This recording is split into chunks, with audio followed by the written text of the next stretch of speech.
this morning. It is 9 minutes past 8. And we have Dr. John in the studio from Creation Ministries International.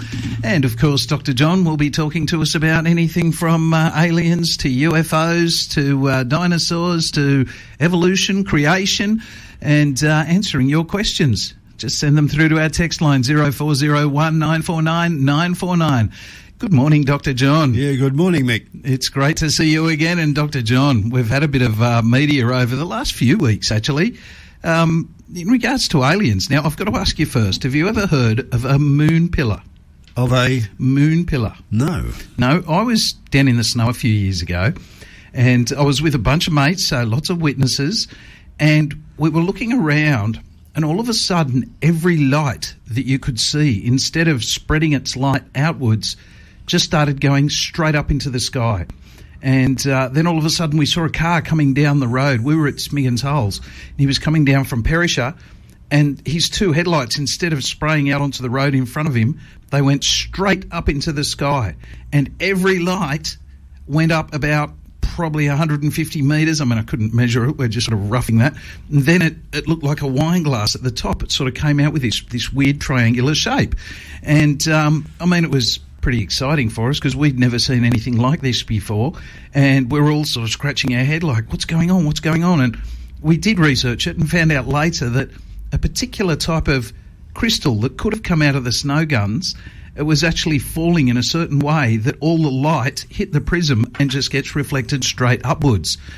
And that was pretty cool. And then in these news articles I've seen over the last few weeks, I've noticed that the pictures and the video that they're publishing, and this is now from, I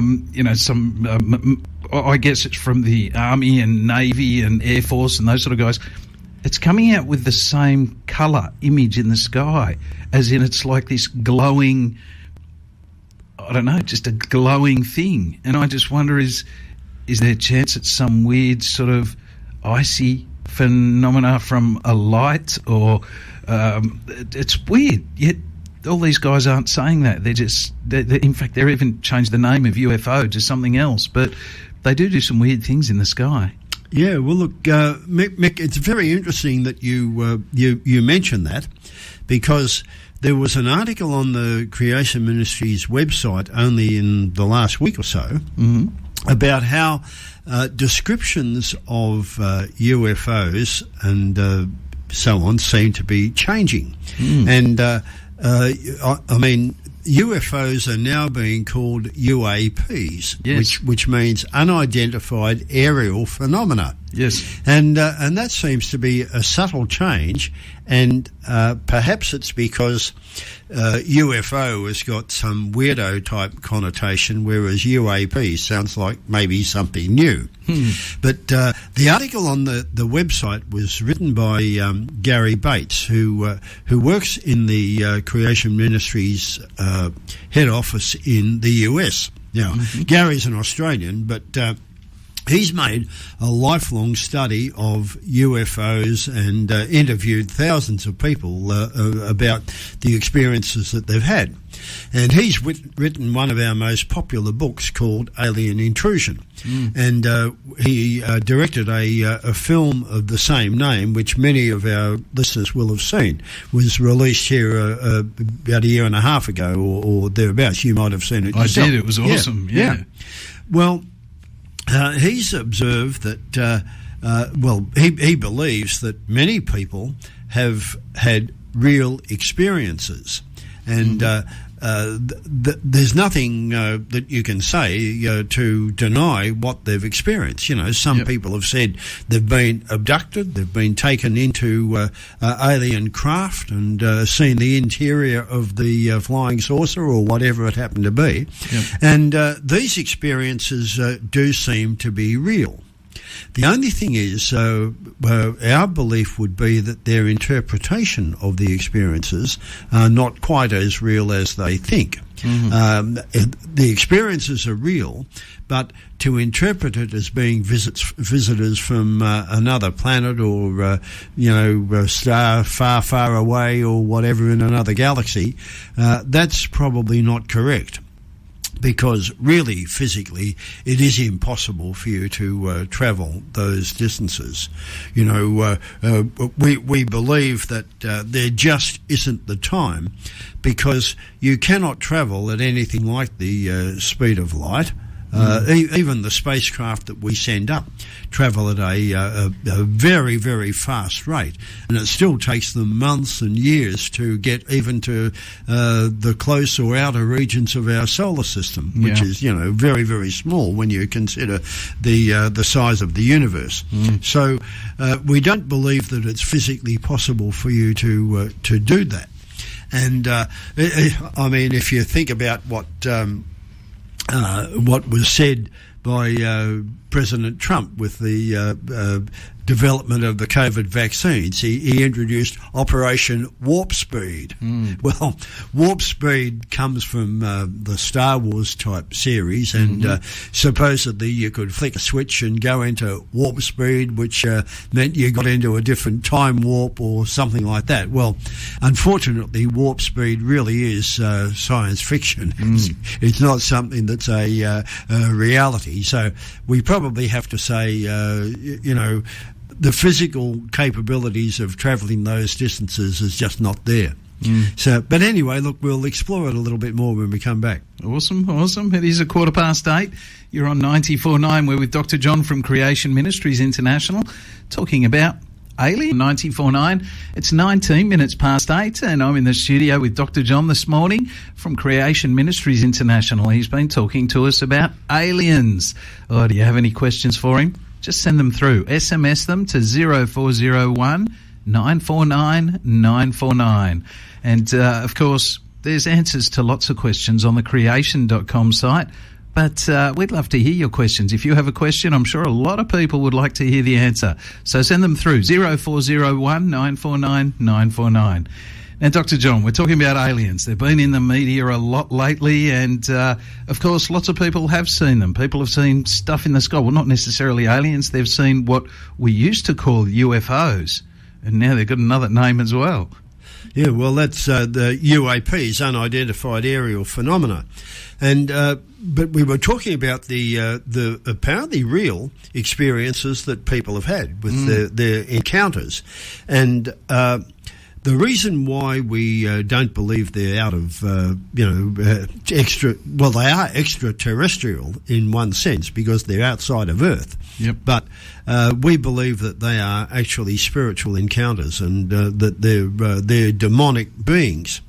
And one of the reasons for that, I suppose, is that they seem to have a fascination with the person of Jesus. And people have managed to get rid of them by calling upon the name of Jesus, and they disappear. So we think there's a spiritual basis for these encounters. Yeah, and I've heard lots of stories about people being probed in all the wrong places, and that sounds pretty gross, and I can only imagine that coming from a bad guy as well. No, yeah, well, that's right. And, of course, one of the things that you've got to think about is... how could they actually have evolved elsewhere? Now, we believe that God is the creator, and he's created the universe, and he created the earth specifically for mankind, and it does seem to be in that precise position to support life and so on. So really, the main reason why people have a belief in aliens is because they believe in evolution. And they assume that if life has evolved here on planet Earth, then common sense would tell you that it could have evolved elsewhere. But, of course, if it was created, as we believe it was, then God would have to have created elsewhere. And we think that's very unlikely theologically. So, yeah, we've got the Voyager probes and the little Mars rover and his little helicopter, but we don't believe they're going to find any signs of life. Because it would have to have been created. It did not evolve, therefore God would have to have created it elsewhere. Now, we suspect that that's not the case, because Jesus' redemption really is confined to planet Earth, and all of the deterioration in the entire universe really was the result of the sin. I mean, it's amazing to think of, isn't it, that the sin of Adam and Eve on this apparently insignificant little planet called Earth could have caused the deterioration of the entire universe. But that really is what the Bible indicates. So really, we don't think it's possible that there's life in outer space, and we would agree that these are demonic manifestations. But there is an interesting thing happening worldwide, and you mentioned it, the change of name from UFO to UAP. And there's an interesting story behind that too, we believe. Okay, well, when we come back, we'll talk about it. It is 23 minutes past 8. You're on 94.9 this morning. We've got Garvey coming up, Like We Belong. Just don't forget, send your questions through to 0401 949 94. And we've been talking about some recent news. It's been in the news a lot lately.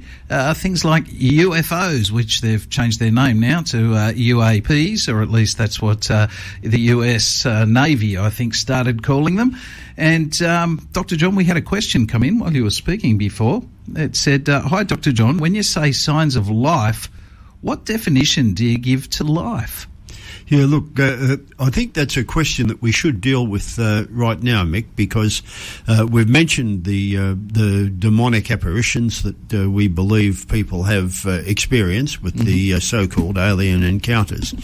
And in answer to that question, I'm not really talking about the spirit realm being created, because we don't know anything about that. I'm talking particularly about, when I say signs of life, the material creation in this world. Yes. Now, the Bible tells us that first of all the vegetation was created, and then the fish and the birds and the sea creatures and so on, and then the land-dwelling creatures, animal and man. Right, but really, there was more than that God did not go into in that creation, and I'm talking about the entire biome, I suppose you'd call it, viruses, bacteria and so on, all of the microorganisms that go to make the symbiotic existence that first creation would have been. Everything depended on everything else, going down to the smallest viruses and the greatest creatures like man. So when and the reason why we have to look at it as an entirety like that is because when you think about the little Mars rovers and things that are going on at the moment, they're not really expecting to find Martians, right? Yeah. But they're hoping to find things like bacteria, right? Yes. And we don't believe that they will, because that's part of the biome, if you like, that was created here on Earth, and we're not expecting them to find anything. Well, now, not until enough bacteria goes up on our spaceships to start growing up there. That's right. But if you like, indigenous Martian bacteria, we don't think they're going to be finding that. But we'll see. And if they do, I'm sure they'll be very, very excited. I mean, we're not convinced about the water on Mars that science believes has been there in the past either. But we'll see. But look, it's an interesting question, and I think it needed an answer now. Yes. And I want to continue on though with what you just mentioned in the lead up to that the narrative seems to be changing. We're seeing a change in name from UFO to UAP. Yes. And a lot of these things are coming out of military observations. And whereas in the past government organisations, and we're talking particularly about the US, I suppose, have tended to downplay some of the supposed sightings and tried to give them a natural explanation. It seems that that's not so anymore, and they're virtually acknowledging that these things are inexplicable in our terms. Yep. And I'm sure you've seen some of the video clips of these triangular-looking, whatever they are, dancing around and performing manoeuvres that really are inexplicable in our modern-day, military capabilities. Yes. So, what are they? And, we would continue to believe that they're probably spiritual manifestations. And I think even the military are acknowledging that, but their definition of spiritual might be a little bit different from ours. But really, what are they? And what are they leading up to? Now, that's a very interesting question of itself. Because when you think about it, let's just take things like climate change. The world is getting to be in some sort of unison, whether everybody believes it or not, about climate change, with the way of handling the COVID-19 virus disease. The world is somewhat in unison with how to handle that. Now, imagine if the world thought that there might be an alien invasion or presence, then that would catalyse world unity like nothing else, And there just seems to be this trend towards world unification. And from a biblical perspective, that's maybe significant. And when I read my Bible, and particularly the letters to Thessalonians, for example, and particularly Jesus' warnings, take heed, don't be deceived, and so on. The Bible talks about lying signs and wonders, and I just wonder whether some of this might be leading up to an apparent alien visitation that says things like you've all been wrong about your belief in God, and so on. So a combination of the demonic spiritual apparitions and a statement perhaps that we've been wrong in our belief. That to me would be a deception that Christians have got to be wary of, because there is no doubt that what we are believing about the truth of Jesus Christ is the truth. And anything that tries to undermine that truth is a lying sign and a lying wonder, in my opinion. Yes, absolutely. And we are told to beware, take heed. Well, of course, there's deceptions going on around us all the time, and there are bad spirits around us. We know that, so be prepared. Yeah, they could be doing anything to us or for us or, around us. It is 16 minutes to 9. We'll be back with Dr. just 12 minutes to 9. And we have Dr. John in the studio from Creation Ministries International. He'll be answering your questions. Send them through to our text line, 0401 949 949. We did just have one question come through, Dr. John. You mightn't have time for that one now because we've still got to talk about a question that came in last week. And I know we've talked about this before, but it's a question that just keeps coming back.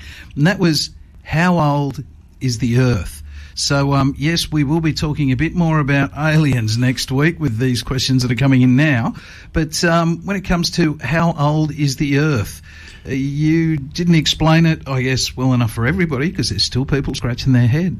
Yeah, well, we did talk about the secular belief of the universe being 13 billion years old and the Earth itself being about 4.5 billion years old. That's the secular belief. And I did mention that according to the Bible, the Earth is actually only 6,000 years old. And there are various ways and means that, in one sense, both can be true. But 6,000 years is what we believe the Bible indicates for the age of the Earth. But I didn't get to talk last week about the days of creation. And I wanted to cover that this morning because a lot of people, a lot of Christians in particular, are a bit confused about whether they were in fact 24-hour days when the Bible says God created over 6 days and he rested on the seventh. And really there is no other option. They have to be 24-hour days. So their confusion is they're thinking, okay, so one of those days went for, 10 million years or whatever it might be instead of 24 hours. That's the thought that people have because they've accepted that the world has got some evidence for their long ages that maybe a day might be a couple of million years or billion years or whatever. But really, when you look at the context of the book of Genesis, they can't be that, because when you use the word day in association with what we call a cardinal number, that is day 1 or day 2, or an ordinal number, that is first day, second day, it always means a 24-hour day. And that's the terminology that you see in Genesis. Now, if we accept that you look for other confirmations in the Bible for things like that, then we really only have to look at Exodus chapter 20. And this, to me, is probably the greatest confirmation that they are actually 24-hour days. Because if you think about in Exodus 20, where God gave the 10 Commandments to the children of Israel on the first occasion, Moses had led them across the Dead Sea, and they were all encamped around Mount Sinai. And there were 1 million or more of them. There were a lot of people. And God came down on that mountain, and the mountain was smoking like a volcanic eruption. It was quaking as in an earthquake. There was a lot of noise, and the people were absolutely terrified. Now, you would be, wouldn't you? Yes. I mean, I've never been in an earthquake, but I'm sure when the ground beneath your feet is shaking like that, you're pretty nervous. Yes. Right? So the people were absolutely terrified. And they actually heard the voice of God giving them the 10 Commandments verbally. Now, we know he wrote it on the tablets of stone too, but he actually gave it to them verbally. And when God gave them the 4th commandment about the Sabbath, he actually said, according to the scriptures, "For in 6 days I made the heavens and the earth, and I rested on the 7th. Now, that's a pretty specific statement, and 1 million people heard that voice say that. Now, how could you possibly go against it? I mean, there's never been a day before it or since when God actually spoke to multitudes of people like that, and very specifically said that in 6 days he made the heavens and the earth, and that was why they were to work for 6 days and rest on the 7th. Yes. So, I mean, to me, that is absolute conclusive confirmation. I wouldn't be arguing about the 6 days at all. Yeah. Of course, there's still people walking around scratching their head, and I don't believe anyone will not get into heaven if they still are confused about that particular point, although it's, well, in your case, Creation Ministries is saying you should believe these things because we believe everything in the Bible is correct, and if anything isn't, well, people start questioning, was Jesus really there? Well, that's right, and I mean that's the only reason why we do emphasise the truth of these passages of Scripture.